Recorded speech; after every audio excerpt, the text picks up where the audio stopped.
Hello everyone, स्वागत है आप सभी का हमारे चैनल थिंक टैंक यूपीएससी पे।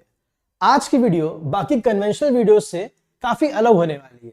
आज हम एक स्टूडियस टॉपिक, एजुकेशनल टॉपिक की जगह जो हम पॉलिटी की सीरीज जो चला रहे हैं उससे हटके हम एक वीडियो आपके लेकर आए हैं जो कि इक्वली इंपॉर्टेंट है यूपीएससी प्रीलिम्स 2025 को क्रैक करने के लिए।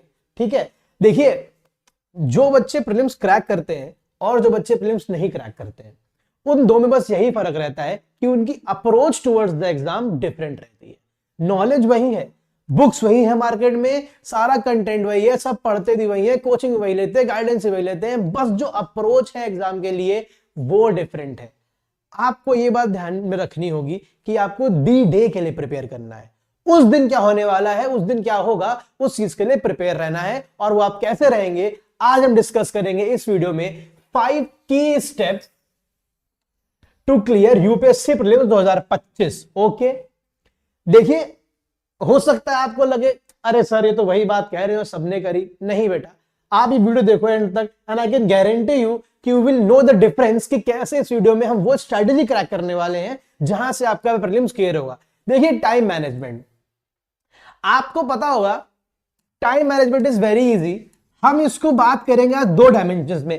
एक तो अपनी तैयारी के दौरान जब आप प्रिपेयर कर रहे हैं अपने एग्जाम के लिए, अभी जो पीक टाइम है इस टाइम पे अपने टाइम को कैसे मैनेज करना है, 24 घंटे जो अपने दिन के हैं उनको कैसे मैनेज करना है। दूसरा, जो कोई नहीं बात करता है वो आज हम बात करेंगे कि जब हम एग्जाम हॉल में 2 घंटे के लिए बैठते हैं GS1 का पेपर देने के लिए और 2 घंटा फिर बैठते हैं CSAT देने के लिए, उस 2 घंटे में कैसे अपनी प्रोडक्टिविटी को हाई करा जाए, कैसे उन 2 घंटों को मैनेज करना है, उसके लिए प्रिपेयर कैसे करना है। बेटा, मैंने बहुत से एस्पिरेंट्स देखे हैं, बहुत से फ्रेंड्स देखे हैं, कलीग्स देखे हैं जिनका सिलेक्शन हुआ नहीं हुआ, सब मेरे जानने वाले हैं।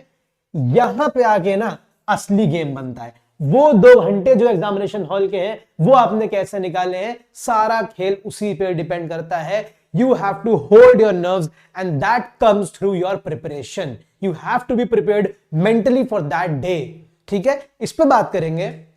रिवीजन, भाई same dialogue, revision is the key. और इस चीज में हम आपकी मदद कैसे कर सकते हैं वो भी डिस्कस करेंगे। वेरी इंपॉर्टेंट, इसको अगर आप नहीं समझे तो आप फिर यूपीएससी एस्पिरेंट जो हो हवाबाजी में हो। ये चीज एक सीरियस यूपीएससी एस्पिरेंट के लिए समझना बहुत जरूरी है कि इनपुट आउटपुट एनालिसिस क्या होता है और इसको कैसे यूज करेंगे। ठीक है, वेरी इंपॉर्टेंट। प्रिक्रेशनल टाइम, इतना कोई भाव नहीं आता है इस चीज को, but this is very very important. अभी बात करेंगे क्या होता है रिक्रिएशनल टाइम और आपके लिए क्या एप्ट है इसके थ्रू। ओके, फिर आता है प्रैक्टिस। भाई इसका तो कोई तोड़ नहीं है। रिक्रिएशनल टाइम के बाद अगर आप प्रैक्टिस नहीं कर रहे हो तो दैट इज वेरी प्रॉब्लमेटिक। ठीक है, प्रैक्टिस जरूर करनी है। प्रैक्टिस से ही क्या होगा अभी बताएंगे क्या होगा। ठीक है, चलो, और हर चीज को लिंक भी करेंगे कि रिवीजन से प्रैक्टिस कैसे कनेक्टेड है, प्रैक्टिस से हमारा टाइम मैनेजमेंट कैसे कनेक्टेड है और इनपुट आउटपुट एनालिसिस हर चीज से कैसे कनेक्टेड है। ठीक है, चलो बात करते हैं सबसे पहले टाइम मैनेजमेंट के बारे में। बेटा, टाइम मैनेजमेंट देखो, मैंने कहा 2 डायमेंशन बात करेंगे। देखिए, पहला डायमेंशन समझिए, दिन में आपके पास 24 घंटे हैं। बेटा, कितने घंटे हैं? 24 घंटे। मान लेता हूं आप बहुत ज्यादा नींद की जरूरत है, आपको मैक्सिमम नींद की जरूरत है, आपने 8 घंटे अपने निकाल दिए सोने में। ठीक है, अभी भी आपके पास कितने घंटे बचे हैं? 16। अब बहुत पॉडकास्ट, बहुत वीडियोस में, बहुत मोटिवेशन वीडियोस में देखा होगा, टॉपर, स्पेशली जो टॉपर बन जाते हैं, जो एग्जाम क्रैक कर लेते हैं, उनसे सुना होगा मैं दिन के 15 घंटे पढ़ता था, मैं दिन के 14 घंटे पढ़ता था, मैं दिन के 16 घंटे पढ़ता था, मैं 4 घंटे सोता था और 20 घंटा पढ़ता था। अरे हाथ जोड़ो ऐसे वीडियोस से। देखो, कभी तो ऐसे विश्वास ना करो उन लोगों पे जो टॉपर बन जाते हैं, जो कैमरा पे बोलते हैं। ऑन कैमरा बोली हुई बात आपको सिर्फ भ्रमित करने के लिए होती है। ठीक है, आपको, अगर आप किसी को जानते हो ऐसे इंसान को जिसका एग्जाम निकल गया है या फिर कोई इंटरव्यू स्टेज तक भी पहुंचा है, आप उससे बात करो, आपको मालूम चलेगा कि अगर आपने अपनी तैयारी ऑनेस्टली करी है पिछले 1-1.5 साल में, तो अगर आप दिन का एवरेज 8 से 10 घंटा निकाल पा रहे हो ना, दैट इज इनफ। एक अच्छा सच्चा एस्पिरेंट 8-10 घंटे अगर मन लगा के पढ़ ले रहा है, उसके लिए वो बहुत है। अब ये बात तो देखो ऑब्वियस है ना, जैसे अपने बचपन में याद कर लो, बोर्ड सबने दिए होंगे। बोर्ड्स के टाइम क्या होता था, जो जो एग्जाम पास आता था हम एक्स्ट्रा एफर्ट्स पुट इन करने लगते थे, हमारा आधा 1 घंटा 2 घंटा ऑटोमेटिकली बढ़ जाता है। ये 14-15 घंटे वाली intensity, it is impossible to maintain it throughout the year और a course of year and a half. ठीक है, इट इज एक्चुअली, मैं कहूंगा डिफिकल्टी नहीं, इम्पॉसिबल है, ह्यूमंस है हम। ठीक है, 8 से 10 घंटे निकाल रहा हूं, वो बात अलग है कि एग्जाम पास आया, अब जरूरत ज्यादा है, अब मुझे एक सेट की जगह 2 सेट प्रैक्टिस करना है, पॉलिटी भी रिवाइज करनी है, आज कुछ चैप्टर्स, आज हिस्ट्री भी रिवाइज करनी है, तो आपके घंटे वो ऑटोमेटिक बढ़ के 12-13 तक पहुंच जाते हैं। That is absolutely fine. और वो आपको बाहर के मोटिवेशन से नहीं आएगा बेटा। मैं यहाँ पे आपको बोल दूं आपको दिन के 12 घंटे पढ़ना है, 13 घंटे पढ़ना है, अंगोछा लपेट के बोल दिया मैंने यहाँ पे, आप एक दिन पढ़ लोगे, 2 दिन पढ़ लोगे, बस। जो अंदर से मोटिवेशन आता है कि मुझे एग्जाम निकालना है, वो आपको खुद ही बैठाए रखेगा, अपनी चेयर से उठने नहीं देगा। समझे आप इस बात को? तो चिंता ना करो, जो जो एग्जाम पास आएगा आपके आवर्स अपने आप बढ़ जाएंगे, ठीक है। तो टाइम मैनेजमेंट की बात हम कर रहे थे। यहां पे आपको ये जानना है कि अगर 8-10 घंटे निकाल लो तो ब्यूटीफुल, लेकिन इसमें एक कैच है। अब आ रहा है प्रीलिम्स बहुत पास, है ना, अब ये पीक टाइम है प्रीलिम्स का, तो आपको याद रखना है 16 घंटे में अगर अभी तक आपका ऑप्शनल और एथिक्स ऑलरेडी प्रिपेयर्ड नहीं, या फिर मैं आसान भाषा में कहूं आप मेंस रेडी नहीं हो, तो please rethink before giving your prelims. You don't have to waste your attempt, ठीक है। तो अगर आपके पास 16 घंटे बच रहे हैं, इसमें से आप दिन के 10 घंटे भी अब ऑनेस्ट प्रिपरेशन के निकाल पा रहे हो ना, +1 आवर फॉर प्रैक्टिस, ठीक है, या इसको 9 भी कर लो, 10 घंटे निकाल रहे हो, अगर +1 निकाल लो प्रैक्टिस के लिए तो भी बहुत इजी है। और अगर 10 घंटे ही निकाल रहे हो प्रैक्टिस इंक्लूडेड, लेकिन वो ऑनेस्ट टाइम होना चाहिए, ठीक है। टाइम मैनेज करना है, इसी में से निकालेंगे रिक्रिएशनल टाइम। अभी देखो, ओके, क्लियर। अब अच्छा, दूसरी बात कर लेते हैं आपसे, वो ये है बेटा, जो कि कोई नहीं करता है, जो 2 घंटे का टाइम आपको मिलेगा एग्जामिनेशन हॉल में, दिस इज क्रूशियल। इसके लिए जरूर प्रिपेयर करना है। आपने एक स्ट्रैटेजी सुनी होगी कि क्या करना है, पहली बार में जब पहली रीडिंग होगी पेपर में, उसमें वो क्वेश्चंस लगा देने हैं तुरंत जो आपको कंफर्म पता है। ये सुनी है अप्रोच, है ना, बहुत जगह सुनी होगी। जो दूसरी रीडिंग होगी, हाँ, और जो पहली रीडिंग होगी उसमें आप क्या करोगे, क्वेश्चन लगा दोगे, लेकिन ऐसे क्वेश्चंस जिसमें आपको 50-50 है, मतलब 2 ऑप्शन एलिमिनेट हो गए हैं, सी डी। आपको पता है सी और डी तो नहीं होने वाला है, 2 ऑप्शन एलिमिनेट हो गए हैं, इनको सेकंड रीडिंग के लिए बचा के रखो। ये अप्रोच सुनी है ना। फिर थर्ड रीडिंग, अगर आपके नंबर ऑफ अटेम्प्ट्स आपको लग रहा है कम है, या फिर आप इसमें क्रैक नहीं कर पाओगे, स्कोर नहीं पहुंच पाओगे, तो आप तीसरी रीडिंग देते हो, उसमें आपको 3 में डाउट होता है, आप वो करते हो। यही अप्रोच होती है ना, ठीक है। अगर ये भी अप्रोच नहीं बताती तो ठीक है, ये भी सीख लो, वरना मुझे ऐसा लगता है कि सबको पता होगी। अब देखो बेटा, ये जो अप्रोच है ना, ये सुनने में तो लगती है बहुत अच्छी कि हाँ हाँ कर लेंगे, लेकिन मैं आपको एक बात बता देता हूं, अगर इस अप्रोच की जो लेआउट है, जो स्ट्रक्चर है, कैसे करना है, ये आपके प्रैक्टिस में नहीं है, ये आपके दिमाग में इनबिल्ट नहीं है, नहीं कर पाओगे। मैं बता रहा हूं, लिख के दे देता हूं, एग्जामिनेशन हॉल में ये आपका दिमाग ऐसे काम ही नहीं करेगा अगर आपने इस अप्रोच को कम से कम 100 बार अपने मॉक टेस्ट में प्रैक्टिस नहीं कर रखा है। मैं आपको सही बता रहा हूं, ये कम से कम बोल रहा हूं 100 बार, ठीक है।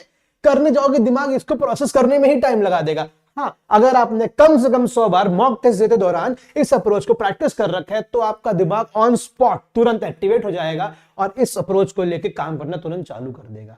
जिस दिन 2 घंटा एग्जामिनेशन हॉल में बैठोगे, आपको हर चीज के लिए प्रिपेयर होकर जाना है। कठिन से कठिन मॉक टेस्ट लगाओ, prepare for the worst and expect the best. यही मैं लाइन आपसे बार बार कहता हूं। ऐसी चीज के लिए अपने माइंड को प्रिपेयर कर लो, जैसे 2023 का प्रीलिम जिसने भी दिया होगा उसको पता होगा, कमेंट सेक्शन में बताना कि पेपर ने कैसे हिला के रख दिया। नए फॉर्मेट का पेपर आया, किसी बच्चे को पता नहीं था कि भाई 100 के 100 क्वेश्चन हाउ मेनी पे बेस्ड हो सकते हैं, या फिर 90+ करीब क्वेश्चन थे जो हाउ मेनी पे बेस्ड थे। ऐसा पेपर तो कभी आया ही नहीं, है ना। 1 2 3 वाला एलिमिनेशन ही गायब हो गया, तो यानी वहां इसलिए देखो कट ऑफ कितना नीचे गया। तो no one was prepared for it. But उस समय भी जो इंसान मेंटली प्रिपेयर्ड था इस चीज के लिए कि जो भी हो, we should hold our nerves and just believe in ourselves कि करके आएंगे, उन्हीं का प्रीलिम्स निकला। बड़े बड़े धुरंधर बेटा 2023 के प्रीलिम्स में उड़ गए, मैंने देखा अपनी आंखों से, ठीक है। आप समझे इस बात को, तो समझ जाओ ये चीज को प्रैक्टिस करके जाना है। मैं फिर बता रहा हूं, डी डे के लिए प्रिपेयर होना है कि एग्जामिनेशन हॉल में क्या करना है, अपना टाइम मैनेजमेंट उस दिन कैसे करना है, इसकी प्रैक्टिस आपको पहले होनी चाहिए। क्लियर, टाइम मैनेजमेंट की बात हो गई। अब जरा देखते हैं कि बाकी बात क्या है। भाई रिवीजन, रिवीजन इज द की। बड़े बड़ों को सुना होगा आपने मुझसे, ठीक है, कोई नई बात नहीं है, लेकिन रिवीजन कैसे करना है ये भी पता होना चाहिए। भाई रिवीजन कैसे करना है ना, अब ये नहीं कि लक्ष्मीकांत बुक एक बार पढ़ी और फिर लक्ष्मीकांत ही डाली दोबारा रिवीजन के लिए, नहीं नहीं। फर्स्ट रीडिंग या सेकंड रीडिंग में आपके नोट्स तैयार हो जाने चाहिए। जो जो रीड करते जाओगे, जितनी बार एक बुक को या एक सब्जेक्ट को, आपके नोट्स और क्रिस्प होते जाएंगे। करंट में कुछ चल रहा है, देखो नोट्स हमेशा बनाया करो। कैसे? मान लो ये एक पेपर है आपके नोटबुक का, साइड में जगह छोड़ दिया करो इतनी। गवर्नर चैप्टर पढ़ रहे हो, नोट्स हैं आपके गवर्नर का, अपॉइंटमेंट कैसे होता है, रिमूवल कैसे होता है, क्या उसकी डिस्क्रिशनरी पावर्स एक्सेट्रा एक्सेट्रा। मान लो कोई केस न्यूज में आ गया, एसआर बोमई केस न्यूज में आ गया, यहां पे उसके बारे में लिख लिया। कल को चल के कोई नया केस, कूपर केस न्यूज में आ गया, यहां उसके बारे में लिख लिया। गवर्नमेंट की यूनिवर्सिटीज में कैसे पावर होती है, चांसलर न्यूज में आ गया, यहां पे लिख लिया। समझ रहे हो? इस तरीके से रिवीजन आपका जब करने बैठोगे तब एक ही जगह पर सब रिवाइज होगा। वरना होता क्या है, जब हम रिवीजन करने बैठते हैं 4 सोर्सेज रेफर करते हैं, 5 बुक्स देखते हैं, 6 इंटरनेट वेबसाइट देखते हैं, सब कुछ हिल जाता है। Time waste. रिवीजन करने के लिए आपके नोट्स बहुत जरूरी है, जो आपके पास होना चाहिए। तो सबसे पहले बेटा नोट्स होने चाहिए, ठीक है। और अगर नोट्स नहीं बनाए हैं, कुछ नहीं कर सकते।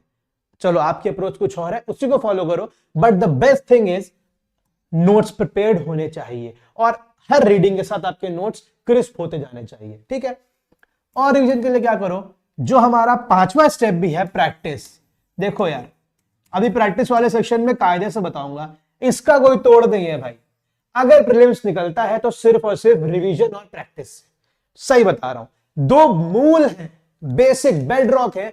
प्रीलिम्स जो भी निकालते हैं, आप तो उनकी नॉलेज में कोई फर्क ज्यादा है नहीं, बल्कि हो सकता है आपको उनसे ज्यादा नॉलेज हो, ठीक है। देखो प्रीलिम्स की लड़ाई है, मेंस क्या होता है ना, मेंस प्रीलिम्स से छोटी जंग है।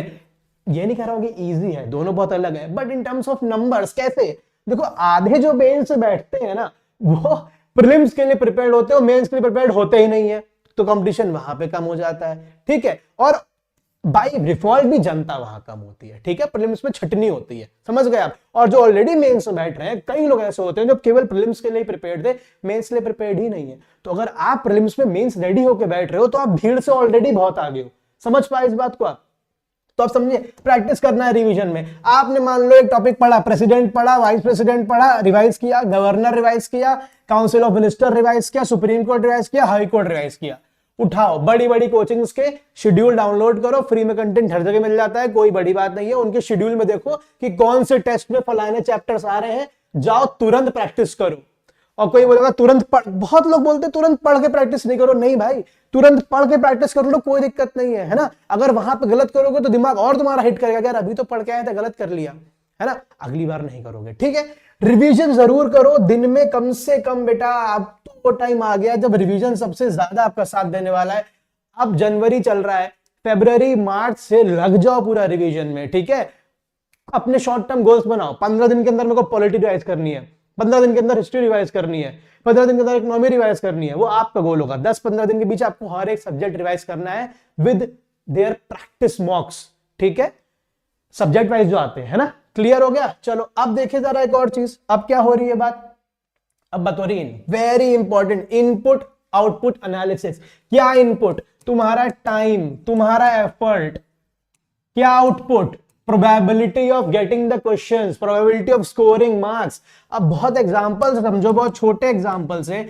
अब एग्जांपल मान लो तुम पोस्ट इंडिपेंडेंस इंडिया को पढ़ने बैठ गए, पोस्ट इंडिपेंडेंस इंडिया को पढ़ने बैठ गए, है ना। अब तुम पढ़ रहे हो बैठ के उसको, पोस्ट इंडिपेंडेंस इंडिया को पढ़ने बैठ गए, और तुम पढ़ रहे हो बैठ के उसको, तुमने 4 दिन लगा दिए इसमें, तुमने 4 दिन लगा दिए इसमें। क्या तुम्हारे वो 4 दिन तुम्हारे नंबर ऑफ क्वेश्चंस जो पोस्ट इंडिपेंडेंस इंडिया से आने वाले हैं, या आने वाले तो किसी को नहीं पता, आ सकते हैं प्रीलिम्स में, दोनों मैच खा रहा है? नहीं खा रहा है। मैं तो कहूंगा वो 4 दिन से अच्छा जो तुम इसको पढ़ने में दोगे, इस 4 दिन को तुम फिर से एक बार लक्ष्मीकांत रिवाइज करने को दे दो भाई, तुम फिर से एक बार स्पेक्ट्रम रिवाइज करने को दे दो। तुम्हें पता होना चाहिए तुम जहां पे इनपुट, अपना टाइम, अपना एफर्ट लगा रहे हो, क्या तुम्हें उससे उतना आउटपुट मिल पाएगा, है ना।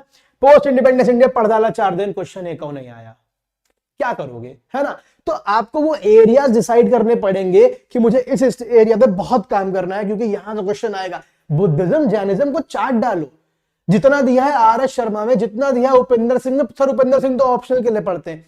अरे भाई बुद्धिज्म जैनिज्म को देखो उठा के, पिछले 6-7 सालों में ऐसे ऐसे क्वेश्चन पूछे जो खुद ऑप्शनल वालों को नहीं आते हैं। जितने सोर्सेस से बुद्धिज्म जैनिज्म मिल रहा है, वहां पे एक्स्ट्रा टाइम दो, पढ़ो, क्योंकि वहीं से क्वेश्चन बन रहा है ना, नॉन कन्वेंशनल या अनकन्वेंशनल सोर्सेज से बन रहा है, पढ़ना पड़ेगा। ये है, जो अपना टाइम ऐसी जगह बर्बाद करोगे वो कहां लगाओ, वो लगाओ जहां से आउटपुट मिल रहा है, बुद्धिज्म जैनिज्म से क्वेश्चन आ रहे हैं, समझ रहे हो, एग्जाम्पल बस एक बता रहा हूं, इस बात को समझिए बहुत ध्यान से। जितना आपका टाइम लग रहा है उतने टाइम से आपको उतना रिजल्ट मिलना चाहिए। There is not a single day to waste if you have to crack prelims in any year, be that 2025, 26, और जिन्होंने 24 और 23 में क्रैक करा है उनसे भी पूछ लेना। ओके, समझ गए? ये एनालिसिस खुद करनी पड़ेगी। और ये कैसे होगी? अगर पीवाईक्यूज देखे हैं तभी ये हो पाएगा, अगर पीवाईक्यूज देखे तभी ये हो पाएगा। ठीक है, अब इस चीज में आपकी हम मदद कैसे कर सकते हैं? थिंक टैंक यूपीएससी पे revise polity through MCQ series चल रही है, जिसमें हम पूरी लक्ष्मीकांत को कुछ कुछ चैप्टर से ब्रेक करके आपके लिए ला रहे हैं और एमसीक्यू फॉर्मेट रिवाइज कर रहे हैं। तो रिवीजन में आपकी हेल्प होगी, प्रैक्टिस में आपकी हेल्प होगी। देखते हैं हम कौन से शब्द में घुमा देता है, कैसे घुमा देता है। ठीक है, इनपुट आउटपुट एनालिसिस करके ही हम ला रहे हैं कि भाई इस चैप्टर से इतने क्वेश्चंस पूछे तो ये वाला एरिया हमें हिट करना है। ठीक है, बहुत well research, well equipped videos हैं, उनको प्लीज देखिए, सब्सक्राइब करिए और ज्यादा से ज्यादा हमसे जुड़े रहिए। ठीक है, अब देखो रिक्रिएशनल टाइम बहुत जरूरी है बेटा। मैं क्या करता था ऑनेस्टली आपको बताता हूं, मेरा तय था, पहले तो मुझे इसकी इंपॉर्टेंस नहीं पता थी, पर मैं बर्नआउट हो गया तैयारी करते करते, है ना, मैं बर्नआउट हो गया।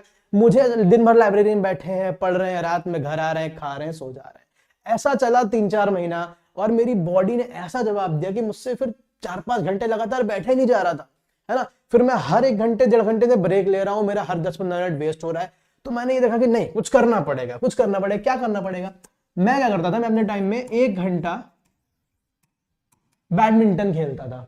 ठीक है, 1 घंटा बैडमिंटन खेलता था। अच्छा, आपके रिक्रिएशनल टाइम में कुछ भी हो सकता है, बेटर है कि कोई फिजिकल एक्टिविटी करो, रनिंग पे चले जाओ। सुबह नहीं उठ पाते हो कोई दिक्कत नहीं है, शाम को चले जाओ, पढ़ो अपना 8-9 बजे तक आराम से, कोई भी आसपास के पार्क में जाओ, हर गेस पार्क होंगे जरूर, अगर आप दिल्ली में नहीं होंगे तो जहां पर भी है सड़क पे दौड़ लो यार, रनिंग पे जाओ, आधे 1 घंटे आराम से कुछ ना कुछ करो। अगर आप म्यूजिक में अच्छे हो तो गिटार बजाओ, नहीं हो तो पेंटिंग करो, do anything that makes you happy.